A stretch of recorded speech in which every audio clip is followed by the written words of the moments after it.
जाता है वो वाला, उस पे भी हम गए कल। तो बहुत ही ज़्यादा भारी नुकसान देखा है और हमने कल भी कहा कि ये एक ऐसा मौका है जब कि सबको एकजुट होकर एक साथ इस आपदा का सामना करना है और कर रहे हैं। और हिमाचल की जनता जो है, हिमाचल की सरकार है, उनकी जो भावना रही है वो एक पूरे देश के लिए एक मिसाल है। क्योंकि रास्ते में भी कल जहां जहां मैं जा रही थी, मैंने देखा कुछ जगह कुछ महिलाएं श्रमदान कर रही थी, सड़क बनाने की मदद कर रही थी।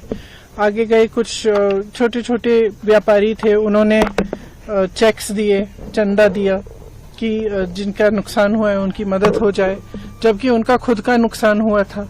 तो इस तरह की जो भावना है हिमाचल की जनता की, इसी भावना को लेकर ही सरकार ने काम किया। मुख्यमंत्री जी खड़े हैं, तमाम मंत्री खड़े हैं, इन्होंने 24 घंटे आपदा के समय भी और उसके बाद से भी काम कर रहे हैं। और काफी इन्होंने अनाउंस भी किया है किस तरह से मदद कर पाएंगे, जहां जहां कॉम्पेंसेशन देना है उसकी पूरी लिस्टें शायद कल मुख्यमंत्री जी बता रहे थे बना भी चुके हैं और देना शुरू भी हुआ है। लेकिन जैसे हम कह रहे हैं बार बार कि इसको नेशनल डिजास्टर मतलब राष्ट्रीय आपदा अगर घोषित कर दें केंद्र सरकार, तो इससे बहुत प्रदेश का फायदा हो सकता है और मदद हो सकती है इस समय। बल्कि उनकी जो पॉलिसियां हैं वो थोड़ी सी ऐसे लग रहा है कि वो समझ नहीं पा रहे हैं कि कितना नुकसान हुआ है यहाँ। क्योंकि कल भी मैंने देखा कि शायद G20 में जो सेब का इम्पोर्ट है अमेरिका से, उस पे ड्यूटी इन्होंने 25% या 20% कम कर दी है, 35 से 15 तक आ गई है। इसका मतलब है कि सेब का आयात आसान कर लिया है। जबकि यहाँ पे बड़े बड़े उद्योगपति जो हैं, शिमला में खास तौर से जो सेब की पेटियां खरीद रहे हैं, उनका दाम उन्होंने घटा दिया है। मतलब कि यहाँ के किसानों को कम मिल रहा है।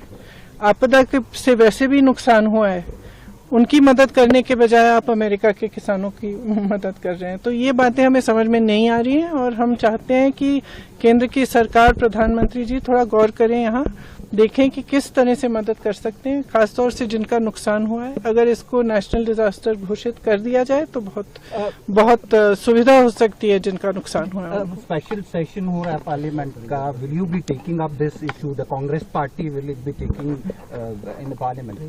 I think, in fact, Pratibha ji yesterday was mentioning that she would like to take it up in Parliament.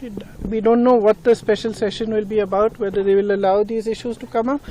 But we were discussing that even if that doesn't happen, a representation should go to the central government, and we will all put our strength in that and try to convince the government that they must declare it a national disaster zone, because it is only certain things can only be done by central government.